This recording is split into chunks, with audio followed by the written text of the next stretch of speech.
ஏதோ இங்க வந்து பேசிட்டு போறான்னு நினைச்சிடாதீங்க. திரு ஸ்டாலின் அவர்கள் இன்றைக்கு இங்க இருக்கின்ற திரு செந்தில் பாலாஜிக்கு அளவுக்கு மீறி அதிகாரத்தை கொடுத்து ஆட்டம் போட்டுக் கொண்டிருக்கின்றார். இங்க இருக்கின்ற முன்னாள் அமைச்சர் திரு செந்தில் பாலாஜி அவர்கள், திரு செந்தில் பாலாஜி அவர்களே, சக்கரம் சுருண்டு கொண்டிருக்கின்றது. கீழே இருக்கிற சக்கரம் மேலே அடுத்த ஆண்டு வரும்.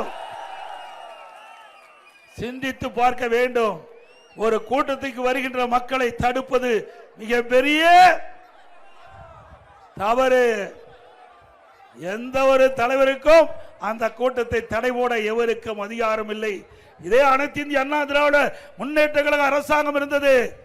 நான் முதலமைச்சர் இருந்த காலகட்டத்தில் ஆயிரக்கணக்கான போராட்டம், ஒன்றல்ல இரண்டல்ல, ஆயிரக்கணக்கான போராட்டம். இன்றைக்கு தமிழகத்திலே நான் முதலமைச்சர் இருந்த காலத்தில் தான் அதிக போராட்டத்தை சந்தித்தேன். இன்றைக்கு மக்களுடைய உரிமைக்காக போராடிகளை தடுக்க கூடாது. அப்படி தடுத்து நிறுத்துகிறவர்கள் திறமையில்லாத முதலமைச்சராகத்தான் பார்க்கப்படும், பொம்மை முதலமைச்சராகத்தான் பார்க்க முடியும்.